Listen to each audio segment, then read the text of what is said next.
Olá, amigos e amigas. Estamos iniciando nossa Economia e Desenvolvimento desta semana.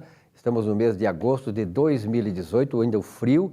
Vai fazer muito frio aqui no Rio Grande do Sul, e principalmente na região sul do Brasil, segundo as estimativas dos camaradas que trabalham aí com a climatologia, com as previsões de tempo, enfim.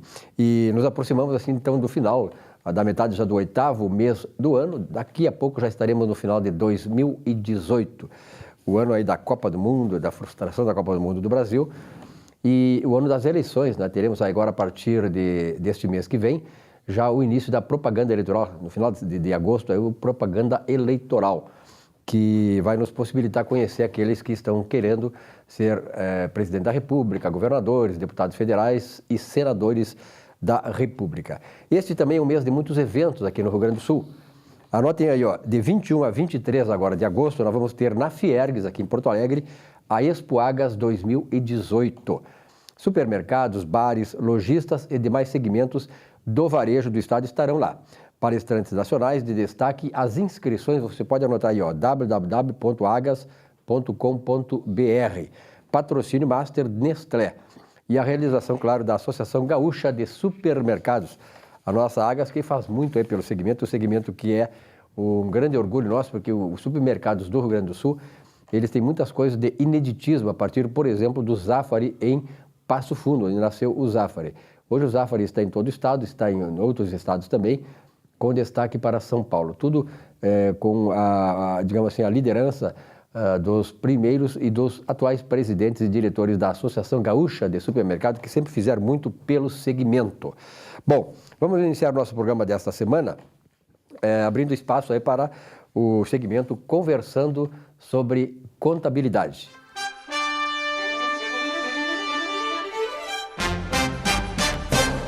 Bom, nesse espaço está aqui o Giovanni D'Agostinho. Giovanni, prazer em tê-lo aqui novamente no programa. Parabéns aí, eu tenho recebido muitas manifestações das pessoas que nos encontram na rua, nos supermercados e tal, e também no e-mail o pessoal tem me mandado muito material sobre o programa, sobre aspectos que tocam as pessoas, enfim, e o Conversando sobre Contabilidade tem servido muito para estudantes de contabilidade. Pessoal, lá no meu prédio mesmo tem 2 estudantes que gostam muito do espaço, que, de certa maneira, esclarece coisas que, às vezes, na faculdade, né, é difícil o camarada ter, né, essa possibilidade de esclarecimento. Bom, hoje nós vamos falar sobre a burocracia tributária e o que isso interfere, por exemplo, no desenvolvimento e no crescimento econômico do país. Bom, primeiramente, um prazer em participar novamente do seu programa, Silvio Lopes. Sobre o tema, eu trouxe um levantamento do Banco Mundial que foi feito em outubro de 2017. Segundo esse levantamento, no Brasil, as empresas gastam quase 2.000 horas para cumprir com obrigações tributárias. São dispêndios de energia, de gastos com aplicação para o cumprimento de obrigações fiscais. Uhum. Me parece que é um pouco alto essa quantidade de horas necessárias para o cumprimento perante o fisco. Veja o que o Banco Mundial disse nesse estudo que foi realizado. O Brasil continua sendo o país onde as empresas gastam mais tempo para calcular e pagar impostos. 1.958 horas por ano em média. Na Bolívia, que ocupa o penúltimo lugar, isso significa que o Brasil é o último lugar, são 1.025 horas por ano. Na Argentina, por exemplo, o tempo médio é de 311 horas. Já no México, o número cai para 248 horas por ano. Veja a diferença entre o Brasil e a nossa vizinha Argentina. Nós, quase 2.000 horas por ano para calcular os tributos e a Argentina, 311 horas. Isso é importante, tu fala assim, tempo para fazer isso, mas esse tempo é custo, é dinheiro que as empresas têm que destinar para isso, quando deveriam, que é uma coisa, atividade meio, quando deveriam estar concentrados mais recursos na sua atividade fim. É por isso que o Brasil é um país de alto custo econômico, de alto custo para viver aqui. Exatamente. Muito bem, nós estamos próximos de uma eleição de nível nacional, e cabe a nós, enquanto povo, enquanto cidadão, decidir nessas eleições qual é o modelo de Estado que nós queremos. Se é um modelo fiscalista e controlador, que está aí hoje e já vem de muito tempo, ou se a gente pretende alternar para efetivamente um modelo empreendedor, aonde nós teríamos uma economia que pretendemos que ela seja pujante, que nos traga emprego e riqueza para o Brasil.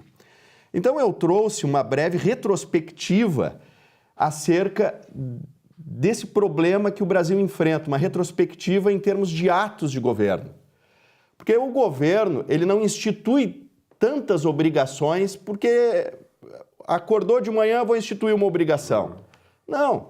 O Congresso é que autoriza. Os nossos políticos é que autorizam que os órgãos públicos instituam essas obrigações.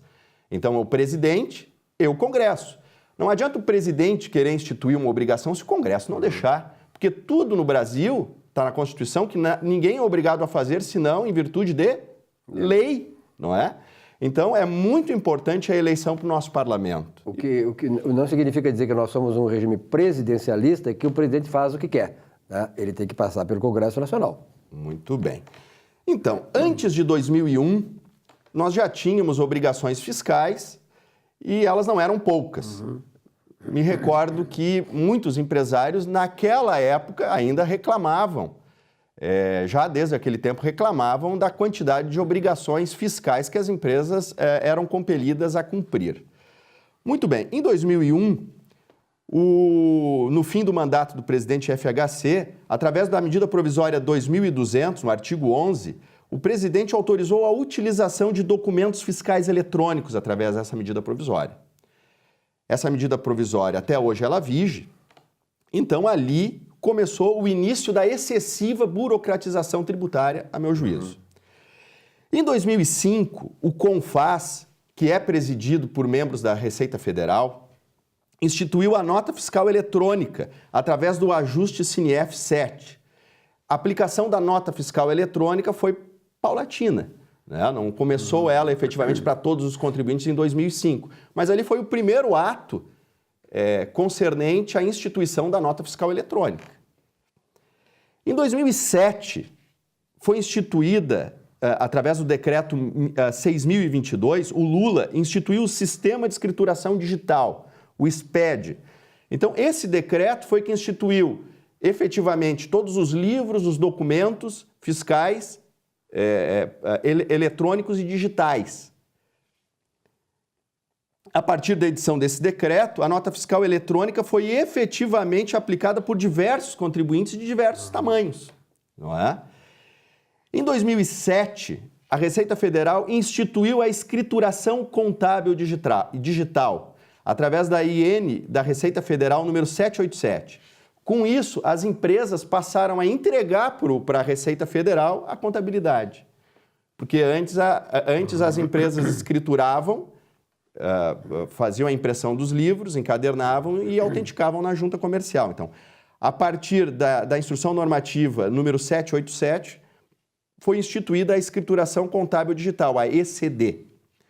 Dando sequência à criação de várias obrigações acessórias, em 2009 foi instituída a escrituração fiscal digital do ICMS e do IPI, através do ajuste SINIEF número 2. Essa escrituração fiscal digital, ela é de sobremaneira complexa.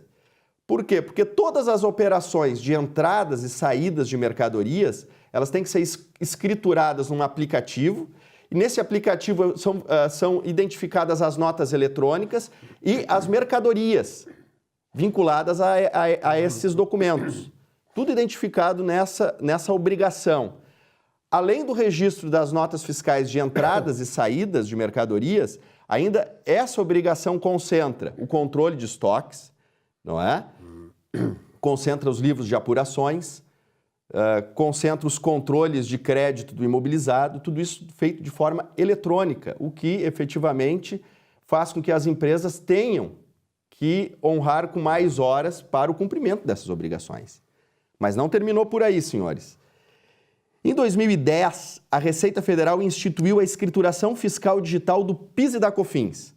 Muito bem. Como é que funcionava antes? Determinado contribuinte tinha lá indício de sonegação fiscal. A Receita Federal abriu um processo de fiscalização intimava o contribuinte para apresentar os documentos e as comprovações e as memórias de cálculo. Aqui não. Com a escrituração digital do PIS e da COFINS, os contribuintes passaram a apresentar para o fisco, independentemente de qualquer indício de sonegação, toda a escrita do PIS e da COFINS. Importante ressaltar que o PIS e a COFINS ficou muito complexo em 2001 e 2002 com a edição da legislação da não cumulatividade. Deixou o PIS e a COFINS, que eram tributos relativamente simples, muito complexos com o regime da não cumulatividade. Dando sequência, em 2013, o governo editou a medida provisória 627 e o Congresso convalidou essa medida provisória através da Lei 12.973. O que fez essa medida provisória e essa lei? Passou a prever a escrituração digital da declaração do imposto de renda. Isso é muito complexo. Essa declaração é muito complexa, porque nessa declaração o contribuinte tem que vincular as contas contábeis da escrituração contábil digital com o plano de contas referencial da Receita Federal. E a partir dali, demonstrar para o fisco todas as movimentações que ensejam o cálculo do imposto de renda e da contribuição social. LALUR passou a ser eletrônico, enfim, mais horas para o cumprimento de obrigações. Em 2014, a Dilma instituiu o E-Social. Esse E-Social que agora vai passar efetivamente a ser exigido de todas as empresas. O E-Social foi instituído através do decreto 8.373. Em verdade, se nós pegarmos essa legislação, o E-Social denomina-se Sistema de Escrituração Digital das Obrigações Fiscais, Previdenciárias e Trabalhistas. Muito bem, não terminou por aí. Em 2015, ante a ampliação do sistema de tributação do ICMS por substituição tributária, o CONFAS teve que editar um convênio que unificou o leque de mercadorias. O que é a substituição tributária? A substituição tributária é a antecipação da tributação do ICMS. No caso, a indústria ou os importadores pagam o ICMS daqueles produtos de toda a cadeia econômica. Então, há uma antecipação de tributação do ICMS. Quando comecei a estudar contabilidade, os professores da academia que ministravam essas cadeiras relacionadas ao ICMS diziam que o sistema da substituição tributária era exceção da regra, porque alguns ramos de atividade era muito difícil a fiscalização. Só que hoje, infelizmente, a exceção se tornou regra. Então, se nós pegarmos esse convênio ICMS número 2, editado pelo CONFAS, número 92, nós vamos verificar que quase a totalidade dos produtos, ou grande parte dos produtos de consumo, as mercadorias de consumo, o Estado arrecada antecipadamente o ICMS. E o Estado antecipa essa arrecadação e não precisa pagar juros, não é? Temos mais dois. Em 2015, foi editada a Emenda Constitucional 87, que partilhou a diferença de alíquota do ICMS. Então, esse procedimento trouxe uma enorme burocracia e novas declarações para controle, como o DIFAL. Essa emenda constitucional que foi feita em 2015, na época da Dilma, burocratizou de sobremaneira as operações de mercadorias das empresas que vendem para fora do Estado. Em muitos casos, as empresas, antes de vender a mercadoria, tinham que gerar duas guias, uma para o Estado de origem, outra para o Estado destinatário, para poder circular com as mercadorias. Tão burocrático e tão contrário aos anseios da economia que o STF decidiu suspender a eficácia dessa medida, dessa emenda constitucional para as empresas optantes pelo Simples.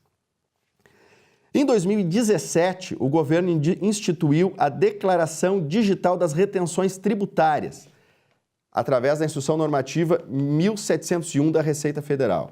Essa declaração, ela é uma declaração digital e analítica que vai substituir uma declaração chamada DIRF, que as empresas entregavam uma vez por ano, vai passar a ser mensal a partir de novembro, o que vai, mais uma vez, aumentar o número de horas dispendiadas para o cumprimento das obrigações. É isso que traz o problema aí do desenvolvimento econômico, atrapalha, né, essa questão aí. Né? Então... para terminar... Sim, para encerrar... Para encerrar, uma reflexão. Com tudo isso que a gente vê, e no ano passado o Banco Mundial fez esse levantamento e vai aumentar o número de horas para o cumprimento de obrigações, uma reflexão, afinal, o Estado é que deve servir a sociedade ou a sociedade é que deve servir o Estado? Pelo que está se demonstrando aqui, parece que nós estamos aqui a serviço do Estado e não o contrário. Muito bem. Muito obrigado pela tua presença, Giovanni D'Agostino. Até o próximo encontro contigo, né? Nesse Conversando sobre Contabilidade. Muito obrigado. Então, até mais. Até mais.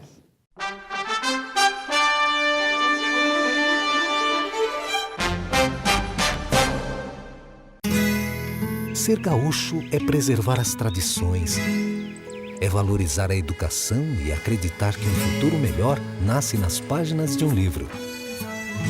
É nossa tradição trabalhar duro.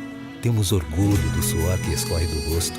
Ele reconforta a alma e sedimenta uma vida digna. É nossa tradição valorizar o passado para desenvolver o futuro. CMPC Celulose Rio Grandense. Desenvolvimento é a nossa tradição.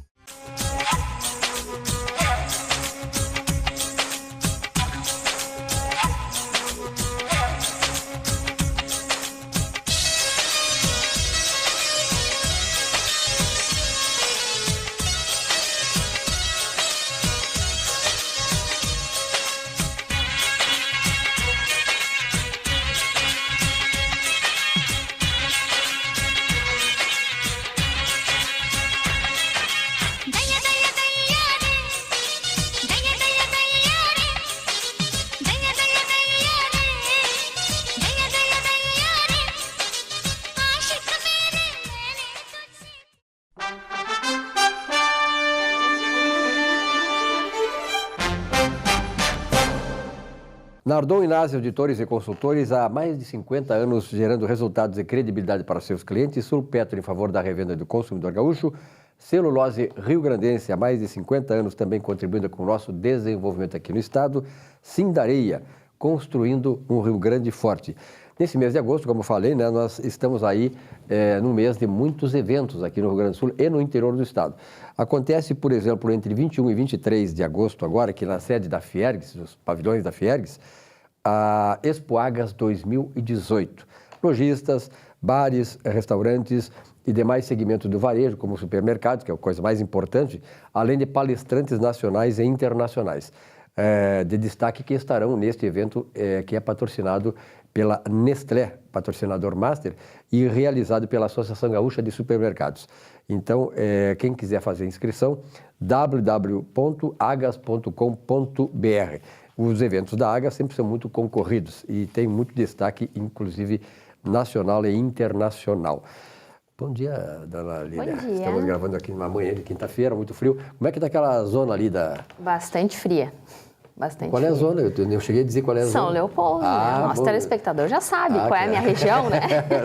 Como é que tá a zona lá? Que zona fica meio esquisito, né? Então, evitando trocadilhos, a região de São Leopoldo é bem fria mesmo. Bom, me diz uma coisa, tu tens alguns problemas de trânsito, multinhas, carro recolhido? Graças a Deus não, né? Não é? Acredito que se existem regras, servem para serem cumpridas. Embora a gente sabe que a sociedade não cumpre assim com tanta facilidade, né? Muito Mas bem, até vou te cumprimentar. Parabéns. graças a Regras Deus são para estou serem livre, cumpridas. né? Consigo ter um carro sem multas no meu histórico. O marido de vez em quando dirige também ou não? Pega também, de vez em quando pega. E aí é uma outra conduta, né? Porque sabe como é que é? Quem dirige moto vai dirigir carro e quer achar que tem uma terceira pista no meio, né? Então eu preciso estar dando uma puxadinha aqui, uma puxadinha ali, porque a pessoa precisa se ambientar dentro do novo veículo, né? A mesma coisa dirigir um caminhão completamente diferente. Isso é importante o cara que é motociclista também ser motorista de automóvel, porque ele vê qual é a visão dos dois, né?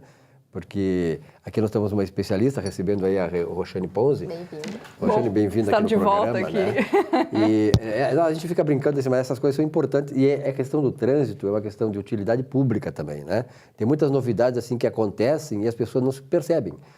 Quais as principais, as mais recentes? Não, uma das coisas que as pessoas não têm muita noção e que, infelizmente, uma boa parcela da população já foi vítima é que teve o veículo furtado, roubado ou, às vezes, sinistrado e que, apesar de ter deixado em dias os impostos, no caso o IPVA, elas não sabem que tem direito à restituição desses valores proporcional ao período que ela não tiver mais na posse desse veículo. Um levantamento feito em relação aos números de 2017, 18 mil veículos aproximadamente no Rio Grande do Sul foram furtados ou roubados e apenas 818 pedidos foram feitos de restituição. Ou seja, a população não sabe que tem esse direito. E não é um procedimento muito difícil de ser feito, não. Não necessita de um advogado, ainda que você possa solicitar lá ajuda para o advogado da sua confiança, mas é entrar no site da Secretaria da Fazenda, preencher um formulário, né? Você vai precisar de um documento de identidade, vai fotografar lá o plástico do seu cartão de débito, de crédito, onde diz os dados da sua conta corrente e vai fazer o pedido. Infelizmente, o Rio Grande do Sul ainda não tem um sistema automatizado de devolução desses valores como São Paulo tem. São Paulo já tem essa interligação de Secretaria da Fazenda com o Detran. E isso acaba se processando de uma forma muito mais fácil e ágil para o contribuinte. O Rio Grande do Sul ainda não tem isso e também não tem perspectivas de implementar esse tipo de devolução automática. Até porque devolver dinheiro o Estado, não só o Estado, a administração pública no geral não gosta muito, né? Não gosta de receber, né? Não gosta de receber, mas esses números são gritantes. 18 mil furtos e 818 pedidos é muito pouco. Então a população tem que saber que, infelizmente, quando há esse infortúnio do furto, roubo ou até a perda total, né, do veículo, ela tem sim o direito de restituir proporcionalmente aos meses em que ela não tiver mais a propriedade do veículo. Mas a gente sabe, né, e acredita-se que 95% dessas pessoas, que só 5% estão recorrendo, né, por não terem esse esclarecimento. Não há campanha, a questão da educação de trânsito, inclusive vamos conversar com a doutora Roxane sobre isso, a questão hoje das multas devido ao porte ou estar falando ao celular. As pessoas não têm essas informações, né? Às vezes o camarada vai estar com o celular na mão, tirar de um lado para o outro, já é multado, não sabe isso. Então, muito mais nessas questões. O Estado vai fazer uma campanha para devolver dinheiro? Não fará, né, Lília? É importante isso que está sendo trazido aqui, porque muitas pessoas podem ter se colocado agora nessa situação e ficar pensando, tá, mas existe um prazo para solicitação disso, porque aí as pessoas vão descobrir que teriam direito e não acionaram. E aí o que fazer? Né? Como toda restituição de impostos, o período seria de 5 anos, né, até 5 anos. Então, se você foi vítima aí desse infortúnio, né, vá atrás dos seus direitos, é aquilo que lhe compete. E em relação a isso que tu colocaste, Silvio, do celular, né? Essa é uma novidade que teve alteração no Código de Trânsito, em que antes havia apenas... São resoluções do contra... Não, isso aí foi alteração do próprio código. Antes nós tínhamos o quê? Apenas a infração por falar ao celular ou estar com fone de ouvido. E a alteração foi que se criou um tipo, né, da lei que torna ilícito o fato de você manusear o celular ou digitar, que inclusive tem penalidade mais grave, ou seja, uma penalidade gravíssima, ou seja, é a gravíssima, enquanto o falar no celular é penalidade média, ou seja, eu brinco sempre com as pessoas, olha, se você estiver digitando, agente de trânsito ver que você está digitando ou manuseando o celular, ponha na orelha, que sai mais barato a multa de falar do que necessariamente a multa de digitar. Por quê? Porque isso é uma epidemia hoje em dia. Um cidadão que dirige digitando um celular ou prestando atenção no WhatsApp ou mandando áudio ou mexendo no GPS, que seja, porque também não é autorizado, ele está dirigindo às cegas. E dirigir às cegas nada impede que um pedestre passe na sua frente e você atropele aquela pessoa. Por quê? Porque você está prestando atenção em outra coisa. Então, não pode usar o celular, não pode digitar, não pode falar. Ou seja, o celular tem que estar dentro da bolsa, tem que estar dentro do porta-luvas, tem que estar dentro do porta-mala, tem que estar em qualquer lugar inacessível. Se você precisar... Aí sim, você pare o veículo, estacione e fale. Nem no sinal é permitido. Nem quando você está parado ali no sinal vermelho, não, só vou dar uma olhadinha. Também não pode ser multado. Então, esse tipo de esclarecimento sim precisa as pessoas entenderem que há hoje um tipo diferente e que isso é proibido, não pode ser feito. Eu vi outro dia, aliás, a internet está colocando uma entrevista da doutora Janaína Pascoal, né, que foi advogada, aquela que esteve envolvida na questão com o Hélio Bicudo, né, que, na questão do impedimento da ex-presidente, e ela dizendo assim que a sociedade é muito hipócrita mesmo. Então ela frequenta muito esses ambientes de juristas e encontros, e vai palestrar aqui e ali, e ela diz que ela acha o cúmulo da hipocrisia os juízes, né, que condenam as pessoas por isso, eles estão cheios de multas também. Quer dizer, então é muito complicado, uma sociedade realmente hipócrita, né? Quer dizer, e os juízes bebem, assim, eles bebem nesses eventos, bebem e saem dirigindo. E aí? E, infelizmente, não só os juízes que deveriam estar dando exemplo, muitas vezes até os próprios agentes de trânsito, exatamente. Né, que às vezes são flagrados ali falando no telefone, dentro da viatura. Então, a sociedade ela tem que ser o primeiro fiscal. O fiscal do juiz que bebe e dirige, o fiscal do agente de trânsito que dirige com o celular. Ou seja, esses flagrantes, eles são importantes para quê? Para que não é possível a gente ter uma fiscalização o tempo inteiro nas ruas. Que pelo menos os nossos pares, eles sejam os fiscais, né? Que seja o filho que diga, papai, você não pode falar no celular enquanto o senhor está dirigindo, né? Ou a esposa dizendo, olha, quando você beber, quem dirige sou eu. E assim por diante, ou seja, a sociedade, antes de qualquer coisa, é o primeiro fiscal. E é ele que tem que preservar esse tipo de conduta.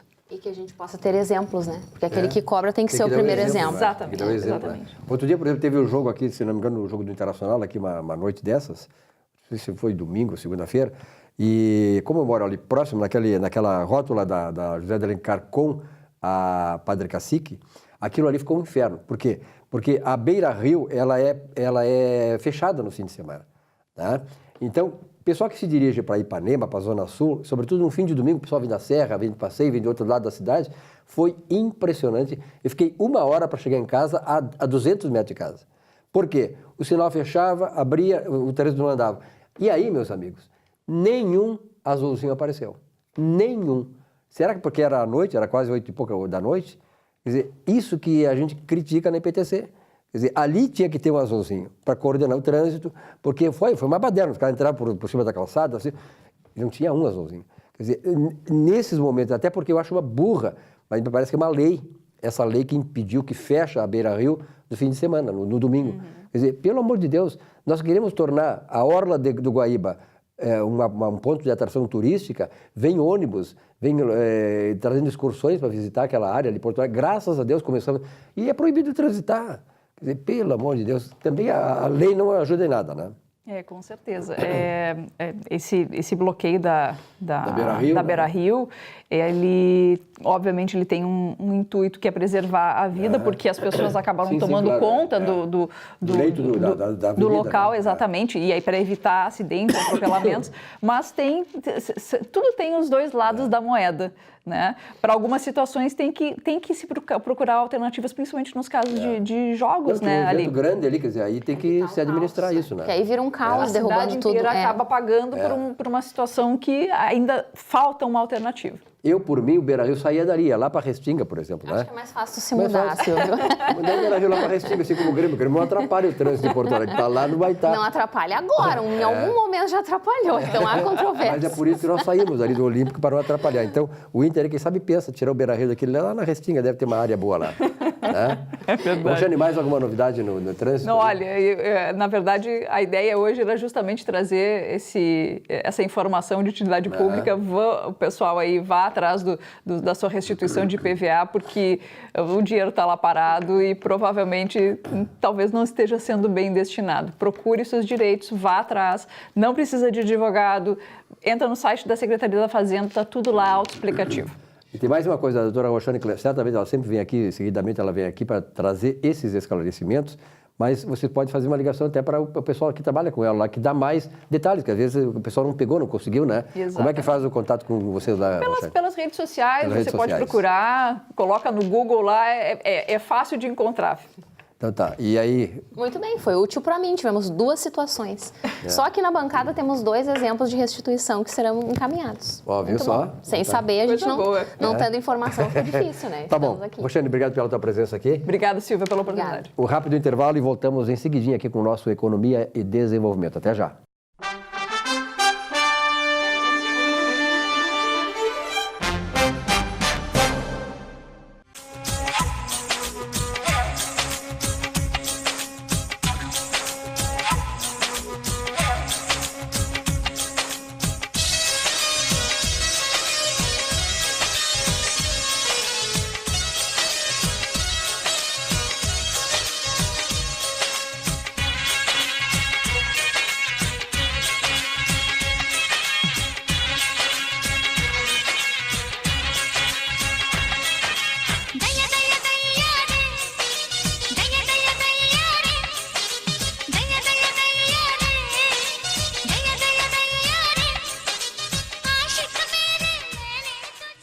Um show de humor gaúcho sem palavrão e com muita alegria e interatividade. Zurba Fagundes. Mais de 300 espetáculos no Rio Grande do Sul, Santa Catarina e Paraná, nos melhores palcos do Brasil. 2 vezes finalista no Festival da Mentira de Nova Brécia. Atração no Show do Tom. Programa Silvio Santos e Ana Hickman. Teatro, congressos, encontros, jantares, brigas de casal e bocas livres em geral. Zurba Fagundes. Diversão garantida ou seu mau humor de volta. Contrate esse artista gaúcho antes que ele morra de fome.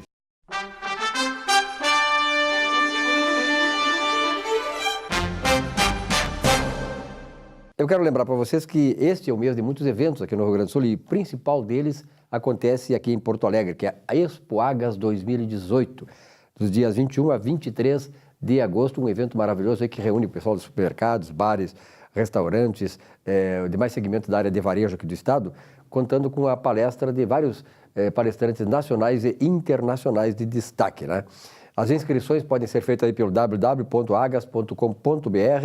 O patrocínio master deste evento da Agas, Expo Agas 2018, é da Nestlé e a realização da Associação Gaúcha de Supermercados. Bom, eu já vi algumas entrevistas aí com presidenciáveis.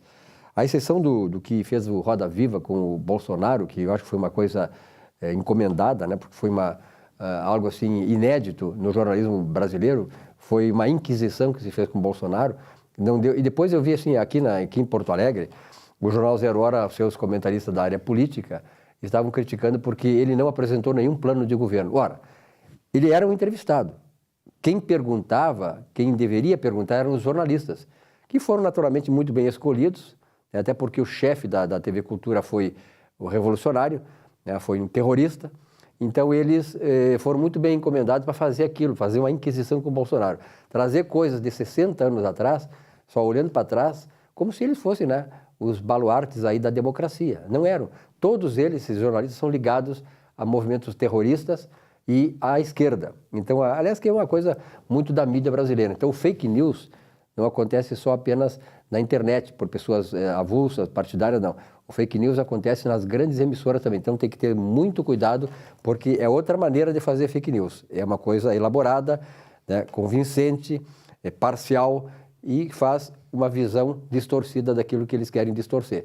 Então, o Bolsonaro foi prejudicado nisso, mas, de uma certa maneira, os demais candidatos também, que vão concorrer com ele, não estão apresentando planos do governo. O que vai ter que fazer? E nós temos que fazer hoje, temos que ter um governo, a partir do ano que vem, que seja reformista. O Brasil precisa de uma reforma ampla, total e irrestrita. Né, Lília? Nós vamos aproveitar aqui que está o nosso homem da Previdência. A Previdência é um desses casos. Sim, né? E eu acredito que o processo de condução da entrevista está ligado sempre a uma intenção, né, Silvio? Com certeza. Todo direcionamento vai ter sempre esse objetivo que está na cabeça do Então não adianta aí a colunista da Zero Hora querer saber que ele não apresentou plano. Ora, ela é jornalista. Ele não pode desviar a resposta. Ele não pode chegar e dizer, olha, eu não quero responder isso. Nos Estados Unidos, aliás, os candidatos fazem isso. Eu não quero responder isso, pronto.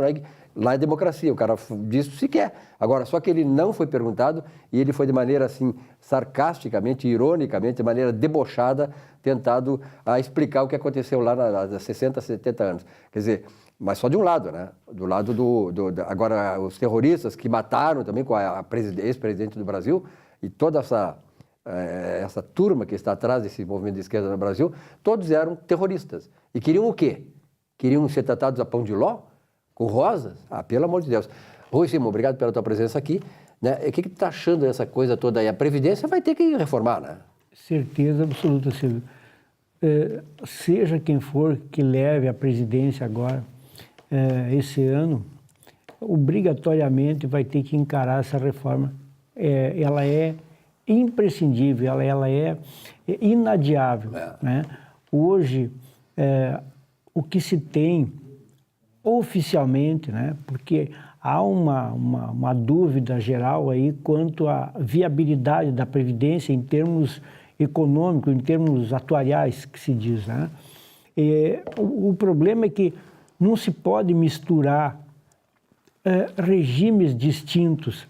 Quando se diz que a Previdência brasileira não é economicamente viável no aspecto atuarial, a gente esquece que o Brasil não adotou um sistema de capitalização, e sim um sistema de repartição. Logo, não tem nada a ver. Eu fico, às vezes, espantado quando gente dita, esclarecida, usa a seguinte expressão: olha, porque a verba da Previdência foi usada para construir Brasília, para construir a Transamazônica. Foi desviado. Foi desviado. Mas que bom que foi feito isso, mas muito bom que foi feito isso. Pelo menos foi feito uma coisa útil, e o governo hoje, digamos, quantas Brasília e quantas Transamazônicas o governo já pagou com o déficit da Previdência? Então, não existe isso de, foi desviado um dinheiro. Havia um dinheiro sobrando ali, o Brasil não adota o sistema de capitalização, então vamos investir onde pode dar retorno. Se investe em Brasília, se investe, né, na Transamazônica, se investe em Itaipu, onde for necessário. Mas, pelo amor de Deus, é como você imaginar hoje que uma pessoa toma um empréstimo, um CDC no banco, né, e paga juros 3%, 4% ao mês, e aí verifica que o sistema financeiro habitacional cobra 9% ao ano. Ora, mas quem é que vê sentido numa tabela prática onde tu está pagando parcelas decrescentes? Isso não existe, se a gente for analisar economicamente. Mas a intenção do governo é usar esses valores, cada um com a sua finalidade. Então, se o dinheiro da Previdência foi usado para desenvolver o país de uma forma ou de outra, com a infraestrutura, que bom que isso foi feito e não foi desviado para outras coisas, né? Hoje, a Previdência ela está em descompasso, né? Ela é deficitária, mas por razões conjunturais.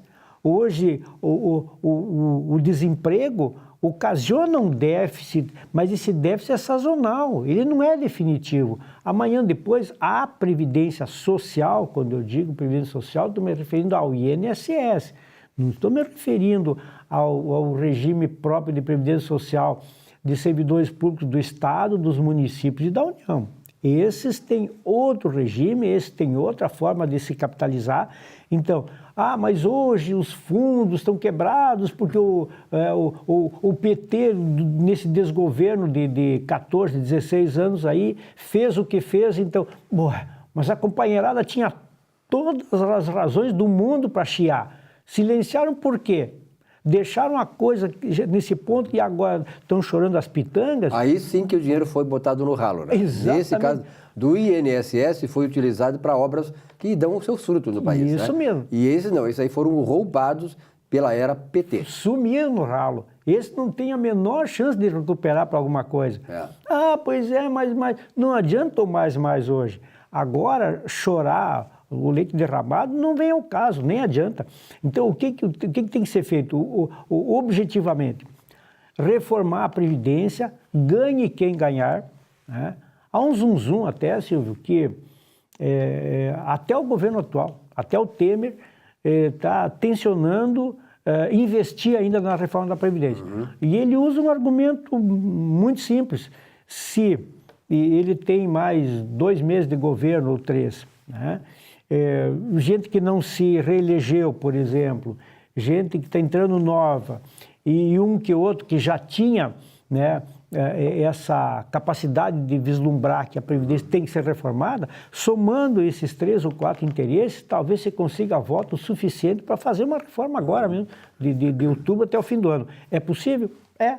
Mas se não for esse, no início do ano que vem, ganhe quem ganhar, vai ter que encarar de frente a reforma da Previdência, porque ela é inadiável. Esse déficit total de 157 bilhões, o ano que vem já está previsto que vai ultrapassar os 160, e isso vai inviabilizar, né? Não tem. Aliás, foi muito bom te falar nisso aí, né? Porque ali, aqui na Prefeitura de Porto Alegre é a mesma coisa, quer dizer, se não reformar, se não mudar a forma como é feita a questão da Previdência dos estados, dos municípios e também da União, e eles vão falir, assim como a Prefeitura de Porto Alegre agora está tentando viabilizar, e os funcionários têm que dar graças a Deus que vão pelo menos manter, né? Eles vão ter um valor, digamos assim, de aposentadoria máximo, que é a Previdência Social, 5 mil e poucos que ele paga, e a partir dali, se eles quiserem ganhar mais na aposentadoria, eles terão que fazer um desconto para um fundo de previdência privada. Tem que se programar. É a forma de sustentabilidade do sistema, né? Uma forma... Fora disso, não tem Uma como. forma moderna. Os Estados Unidos têm dezenas, centenas de fundos, investem no Brasil. Qual é o problema? No Brasil também. Mas assumam o ônus disso, o risco, mas então administrem bem. O que não pode é um fundo ser politicamente administrado, gerido, aí quebra e aí a culpa é de quem? A culpa é da população que vai recapitalizar, a culpa dos funcionários do fundo.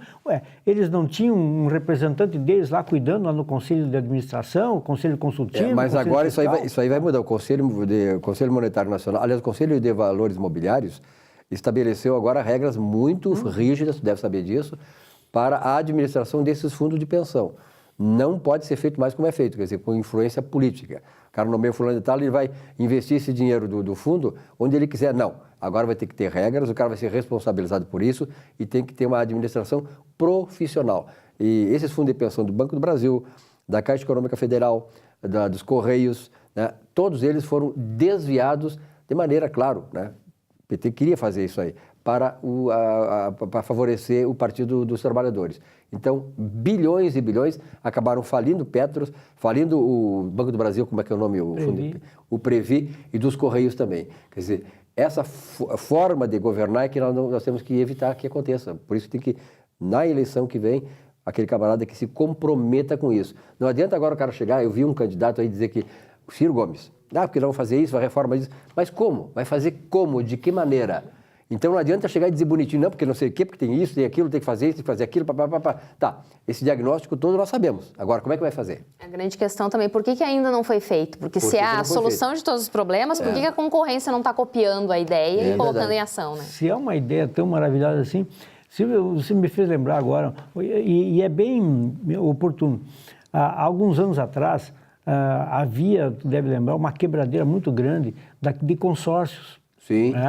Então o consórcio então quebrava. Quando ela quebrava, mas passou o Banco Central fiscalizar, acabou a quebradeira. Né? Esses fundos estão quebrando por quê? Não tem fiscalização. Esses fundos vinculados às estatais, isso é uma casa da mãe Joana. O primeiro que chega lá resolve... Política, né? Influência política. Não, você vai... Olha aqui, ó, você vai ganhar 2%, então tu investe 2 bilhões naquela empresa lá, X, né? A empresa quebra, entra no vermelho, entra em regime de recuperação judicial, enfim, ela não tem condição de repor. Aí aquele fundo fica, os funcionários ficam com prejuízo, mas como é que fica? Quem decidiu aquilo não é responsabilizado? A questão toda no Brasil é essa questão, o Estado muito grande, muito maior que a sociedade, e não se responsabiliza o administrador público. Por exemplo, a Freeway.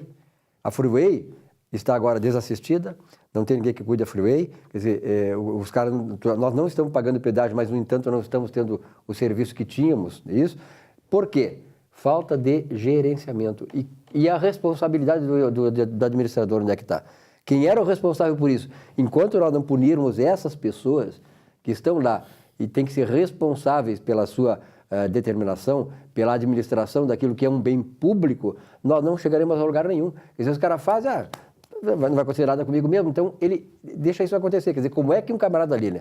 Tu está sabendo, já tem um contrato há tantos anos, há tal tempo, tal época vai terminar, vai extinguir. Quer dizer, poxa, é previdência, vão fazer antes o processo todo, tal. Evitaria isso, quer dizer, é só no Brasil que acontece isso, porque esse administrador que era o responsável por isso deveria ser punido, tinha que estar na cadeia também, aí as coisas vão mudar. Com certeza. Ontem à noite eu estava me lembrando disso. Se o governo, vamos pegar o governador local aqui para a gente usar o exemplo que a gente está tratando, né? Se o governador Sartori tivesse aquilo roxo, ele diria o seguinte, olha, EGR, assuma a Freeway nos valores determinados pelo TCU, assuma a Freeway, porque o mínimo que entra de valor vai manter com certeza absoluta pelo menos as ambulâncias. Serviço das ambulâncias. Quem é que vai se responsabilizar se houver uma morte, um acidente grande na Freeway hoje? O socorro até chegar lá vai levar meia hora, 1 hora. Né? Pelo menos, mas os buracos buraco, depois, nesse meio tempo a gente dá um jeito. Que inclusive vão causar acidentes. Vão né? causar acidentes. Mas, pelo amor de Deus, como que não pode fazer alguma coisa? Claro que pode, mas e a vontade? Como é que diz? A vontade política, como se houvesse vontade política. Porque não tem exatamente porque não tem a responsabilização. O dia que o funcionário público, os administradores públicos foram responsabilizados, eles, civilmente, pessoalmente, por essas coisas, vai deixar de acontecer. Com certeza. Um grande abraço, boa semana para ti. Obrigada, Rui. Bom, nossa economia e desenvolvimento é um rápido intervalo e já voltamos.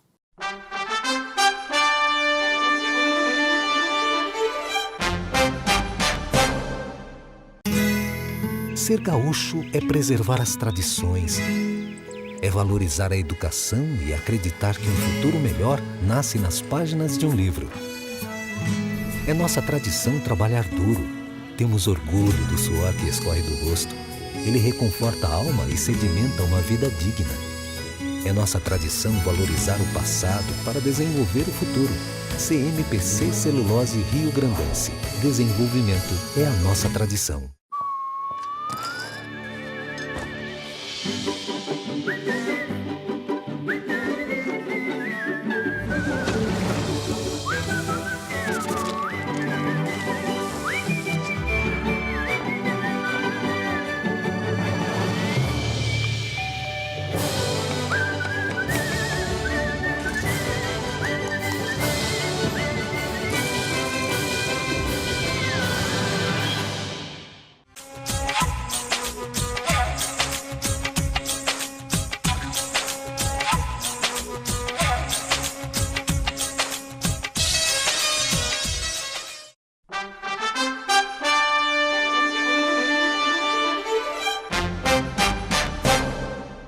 Olá!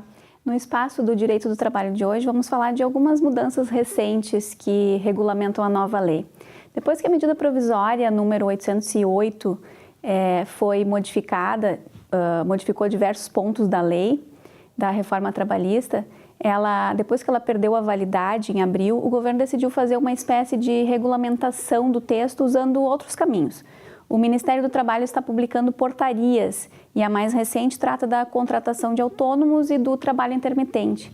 Basicamente, o documento aponta regras para esses dois temas, como a distinção de autônomo e de empregado.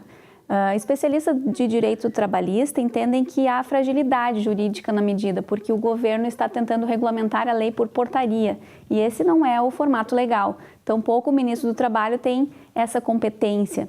Quem define quem é empregado é a CLT e não uma portaria.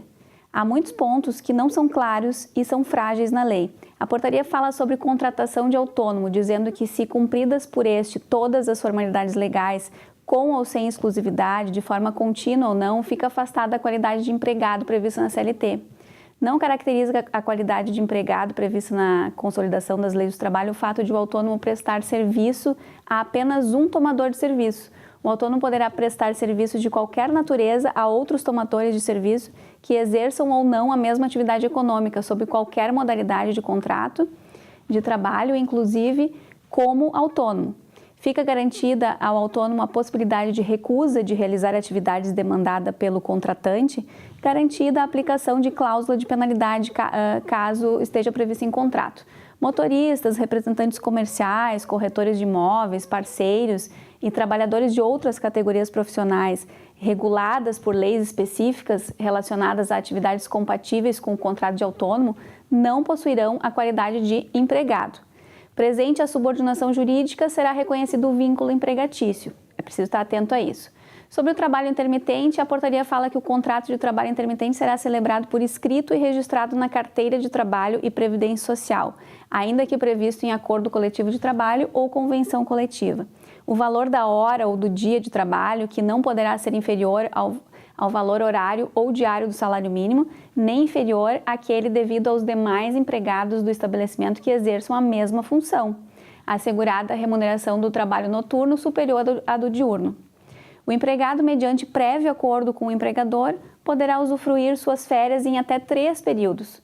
Durante o período de inatividade, o empregado intermitente poderá prestar serviços de qualquer natureza a outros tomadores de serviços que exerçam ou não a mesma atividade econômica, utilizando o contrato de trabalho intermitente ou outra modalidade de contrato de trabalho.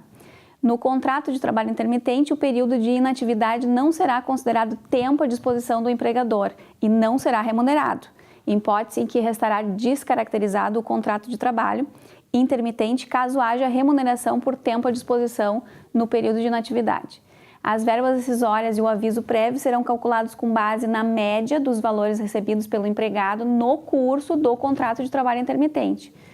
No contrato de trabalho intermitente, o empregador efetuará o recolhimento das contribuições previdenciárias próprias e do empregado e o depósito do fundo de garantia por tempo de serviço, com base nos valores pagos no período mensal, e fornecerá ao empregado comprovante do cumprimento dessas obrigações.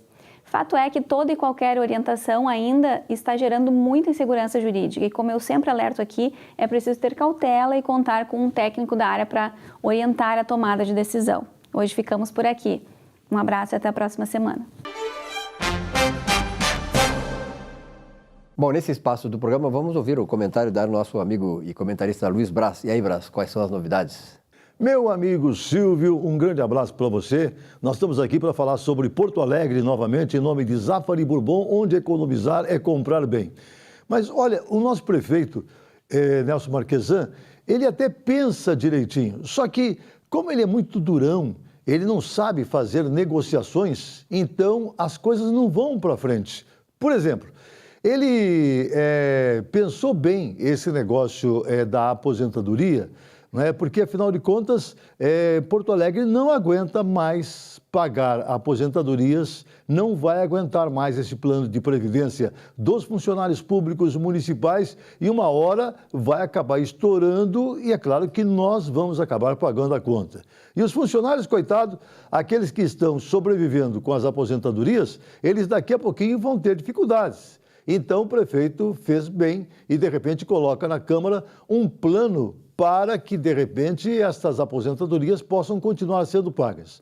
Só que ele não faz negociação, ele coloca lá o projeto e deixa lá para ser votado. É claro, está sendo derrotado mais uma vez lá na Câmara Municipal, porque, afinal de contas, infelizmente para nós, são uns contra os outros, né? Aqueles que estão na oposição, que não ganharam cargos, aqueles que não ganharam benefício, aqueles que não têm nenhum lucro com a presença do prefeito lá, votam contrários. E aqueles que estão com cargos, aqueles que estão com benefícios, esses votam favoráveis. Só que esses são em número menor.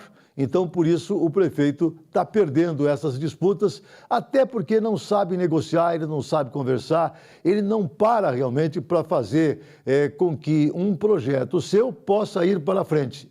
Então, esse projeto da Previdência acaba não indo a lugar nenhum, infelizmente. Um outro projeto que também não vai sair do lugar e já tem, assim, praticamente a sua derrota já cantada em versos e prosa lá pelos vereadores da Câmara Municipal de Porto Alegre, é o projeto que fala sobre os impostos, aumento dos impostos, aumento do IPTU. E o prefeito fala que não dá para sobreviver sem ele. Mas vai ter que ficar assim, porque ele não sabe negociar, ele não vai ter até a Câmara para negociar, então fica tudo assim. Mas tem coisas positivas acontecendo.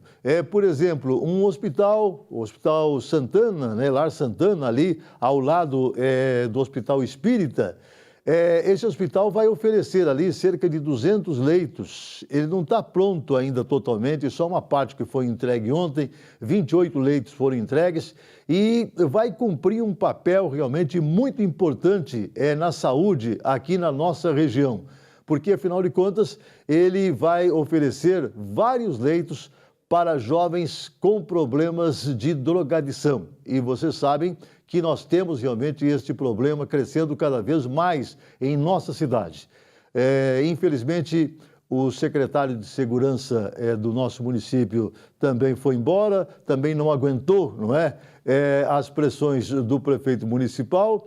A segurança, que eu acreditava muito que o município pudesse ajudar, mas está naufragando, porque, afinal de contas, foi embora um bom secretário. Acho que dificilmente o prefeito vai conseguir fazer uma reposição à altura, mas vamos lá, vamos acreditar no amanhã que, de repente, as coisas possam acontecer de uma maneira mais positiva.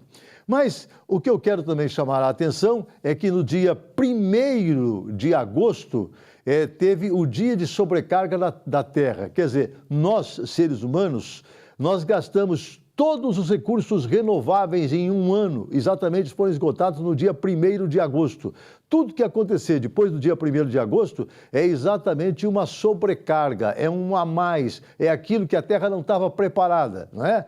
E nós precisamos realmente fazer alguma coisa para colaborar, para que a Terra possa nos dar ainda, nos abrigar por muito tempo, não é? E para isso, nós precisamos diminuir o consumo de carne, nós precisamos fazer com que o nosso meio ambiente possa ser um meio ambiente cada vez melhor cuidado, reduzir também, limitar o crescimento demográfico na cidade, reduzir o desperdício de comida. São todas ações que nós podemos fazer para poder colaborar para que realmente a Terra possa nos oferecer algo melhor daqui para frente. Muito obrigado, meu amigo Silvio Lopes, um grande abraço para você e até um próximo programa, se Deus quiser. Tá aí, muito obrigado ao nosso comentarista Luiz Braz. E com isso vamos terminando o nosso Economia e Desenvolvimento desta semana. Um belo fim de semana para vocês, o próximo fim de semana aí, na semana que vem, Economia e Desenvolvimento está de volta. Até lá.